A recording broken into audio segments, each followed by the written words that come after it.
Thank you. This is a historical moment because this is the first time ever I'm going to talk about this paper. It's not even online yet, so you are the first ones to hear about. So the title of this paper is Bribers on the Chain is Resisting All in Vain. Nice rhyme. And trustless consensus manipulation through bribing contracts. So one of the motivations of this paper was to debunk this widely believed myth. So Justin Drake says here, if you look at this tweet, that the security budget of Ethereum is the 51% or 66% of the total amount of Ether staked in the deposit contract. And similarly, Justin says that the security budget of Bitcoin is 51% of the mining power. And this statement is not true. This is only true for long-term takeovers. So if I just want to fuck up with consensus for 1 minute, 5 minutes, 10 minutes, so for short-term attacks, this statement is just plain wrong because you can bribe miners in Bitcoin or bribe validators in Ethereum.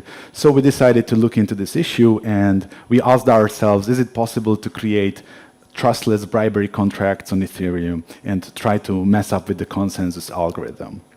Okay. So this is a joint work, world premiere in ETHIstanbul. So any feedback is welcome. Any comments, critique would be welcome. This is a joint work with my master's students. And yeah, this is going to be soon on archive. And yeah, looking forward to it, to release it to all of you. Okay, so the general idea of the paper is that we have EVM, a Turing-complete computing environment, so we can prove and code in a smart contract whatever we want. In particular, we can also prove statements about the proof-of-stake consensus algorithm. So I can prove to you very efficiently what's the block header, or what's the tip of the blockchain in Ethereum, what's the vote, what's the weight of a particular block tree, and so on. So it's easy to prove statements about the Ethereum blockchain, and this is like a double-edged sword, as you will see it in a second. Okay, so what is the TLDR? We assume that validators are profit maximizing, so validators don't care about values, validators don't care about cypherpunk values, whatever. They just want to maximize money. We all want to have some money, right? And the question is, how could we bribe them? What kind of deviant behaviors we could persuade them to do? So we show a contract that allows the attacker to fork the blockchain. The second is we can bribe validators to exit the validator set. I will show you in a second.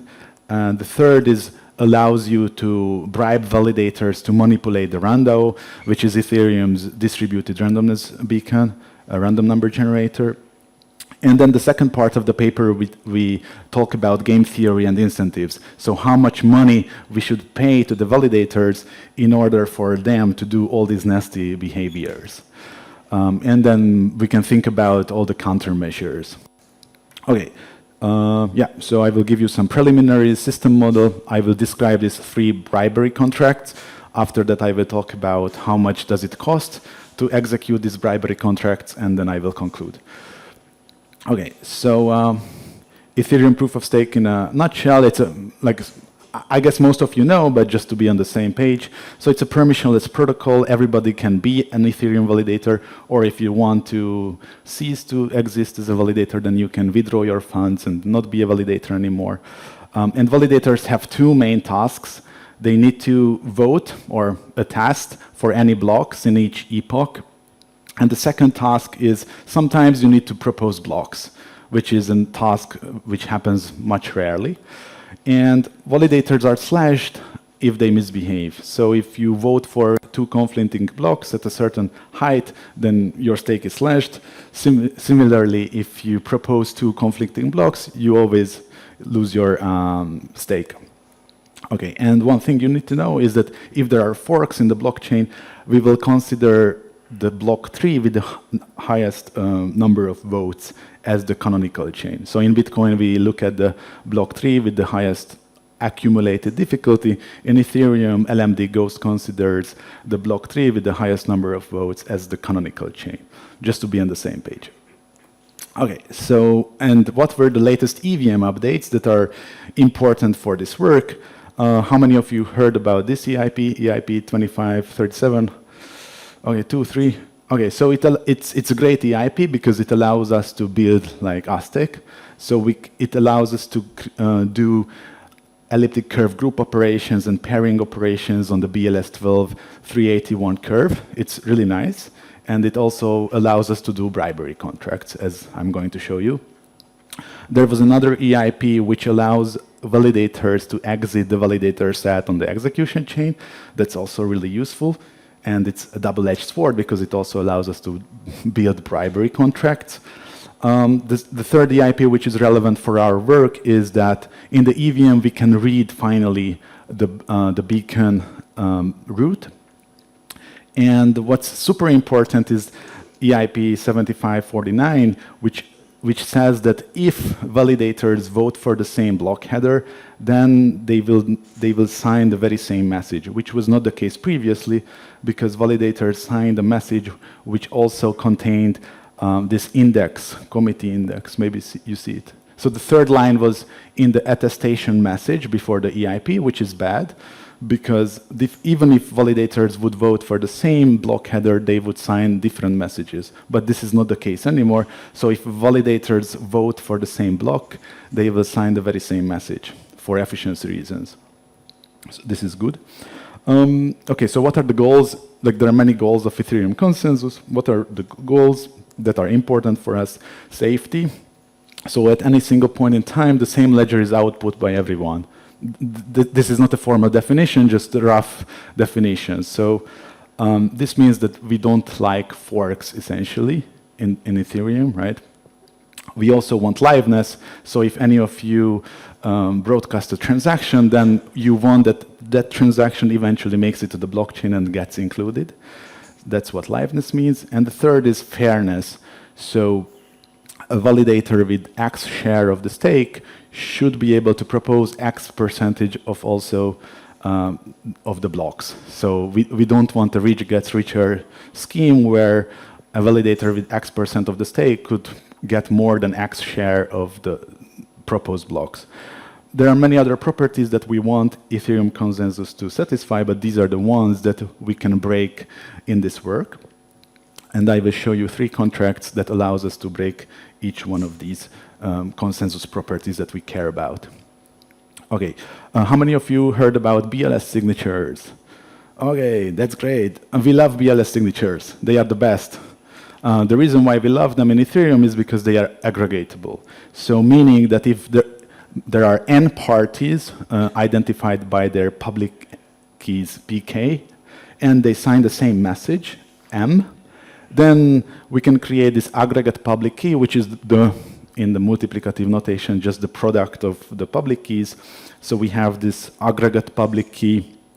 Wait a sec. So this is the aggregate public key, and we can, given all these individual signatures, sigma I, we can also create an aggregate signature, and we can very efficiently, even if there were n people signing the message, we can, in constant time, we can verify this aggregate signature and aggregate public key. But this is not the case if these guys signed different messages, right? So if different messages were signed, then also the verification cost scales linearly in the number of signers. Okay, so we did some measurements. So regardless of the number of signers, if they sign the same message, thanks to BLS aggregation verification, we can verify this in less than 100,000 gas. But if there are many different messages that are signed, then the cost scales linearly. Sorry. So, and even like given more than 250 messages, we cannot verify them in a single block. Okay, just keep this picture in mind. This is going to be useful very soon. Okay, so what's the system model? We work in the bar model. So we assume that there are some Byzantine bribers, and they control alpha percentage of the deposited ether in the deposit contract. And they want to do some nasty things to be determined without being slashed. So they offer money to the rational validators, And in exchange, they want some deviant behavior. So there are altruistic validators who always follow the protocol no matter what. They have values. And there are rational validators who control 1 minus alpha times beta stake in the system. Beta is just a parameter to measure who accepts the bribe. So altogether, 1 minus alpha times 1 minus beta is the stake that always follows the protocol, hence denies the bribe. Okay, so rational validators will always deviate from the protocol if I give them more money than the protocol rewards. So protocol rewards plus epsilon, and they will always not follow the protocol. And there's a famous theorem that says that fair exchange is impossible without a trusted party. So we need a smart contract that kind of orchestrates this fair exchange, because this is a fair exchange problem. The briber puts some money, and the rational validator will take the money if and only if they can prove that they did what the briber wanted them to do. Okay. Oops. Nice. Okay, so we have a briber. The briber in the first step puts some money into the contract, the bribery contract. Typically, it just says, sign this message for me. You will see it in a second. And then a rational validator can accept the bribe along with the proof, some ZK proof, ZK snark, or some signature. And if this proof verifies, then the contract will pay them the bribe or ransom. So this is the very simple system model that we have. And just as MEV was accepted by the community as some inevitable vulnerability, maybe also bribery attacks will be accepted by the community, so it will be institutionalized just as MEV. And so maybe in the future we will have some bribery interfaces, and like Open Zeppelin will develop some interface for us just to make the life of the briber and the bribee easier. Who knows what kind of dystopian world we are going to end up in. So yeah, I'm going to describe the three bribery contracts, bribers on the chain. So the first one is a briber can pay to validators to vote on a block header of their choice. So what does the briber need to do? The briber defines some aggregate public key. Remember, an aggregate public key is just the product of individual validator public keys. And the briber also defines a block header. So, hey guys, vote for this block header because now I want to fork the blockchain. And the bribery contract pays the validators if and only if they produce an valid aggregate BLS signature with respect to M and the aggregate public key.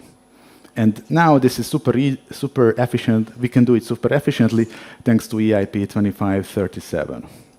That's kind of the observation.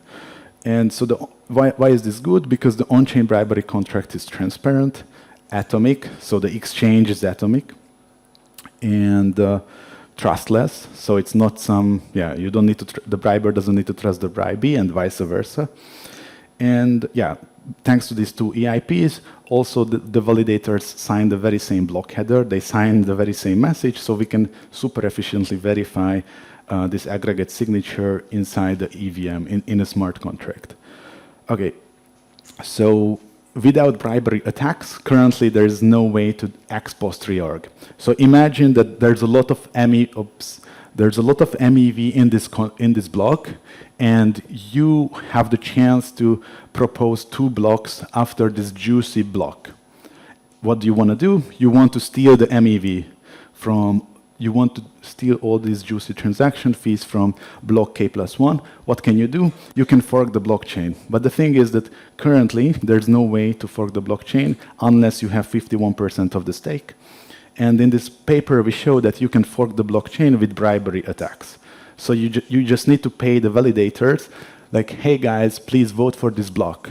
I don't have enough staking power, but if you vote for me, I can pay some attestation rewards plus epsilon, and you will vote for me.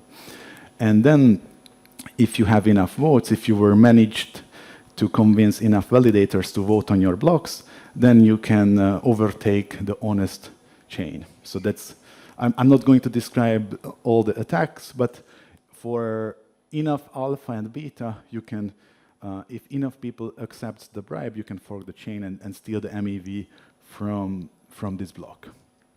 That's called ex post reorg. Okay, pay to exit. So you can also convince validators to exit the deposit contract. So the bribery may want to increase its relative staking share.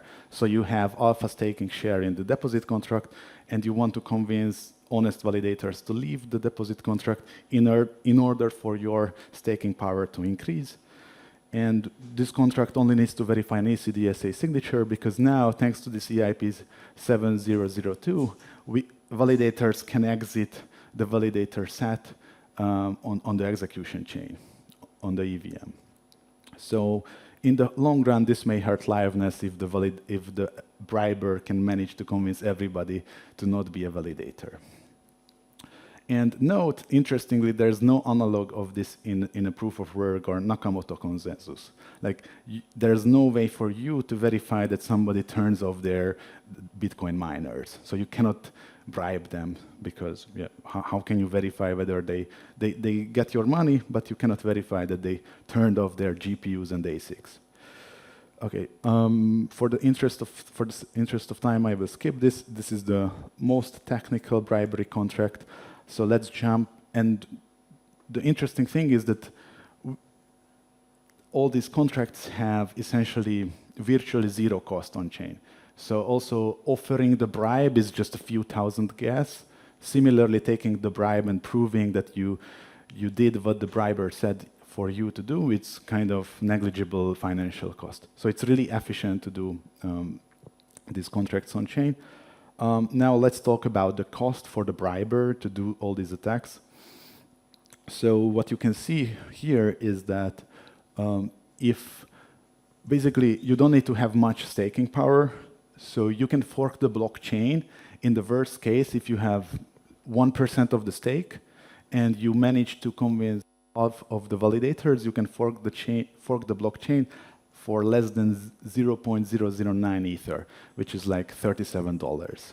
So you can fork the Ethereum blockchain for $40 US. Yes, you heard it right. In the second pay-to-exit bribery contract, if the adversary wants to increase its relative staking power from alpha to alpha prime, then the validator needs to pay. Let's say you want to increase your relative share from 15% to 25%, you need to spend $700 million and to convince people to leave the validator set, and then now suddenly your relative share increased from 15% to 25%. And yeah, this is the numbers that you can see there. Okay, but sadly, this takes a lot of time because the protocol caps the maximum number of validators that can leave the validator set. So typically, you need to wait for the attack to go through a few days. But it's okay. The KGB, Mossad, and CIA will have a lot of time to wait to destroy Ethereum, right? So a few days for them is nothing. Okay, what are the countermeasures? The countermeasures are we need to increase protocol rewards, but that's kind of unwanted because it also increases inflation and it goes against this ultrasound money narrative. So the community will most likely not like this. And for censorship bribery attacks, we have Fossil, which is great, but it only defends us against. I didn't talk about censorship bribery, but using our framework, it's easy to implement them.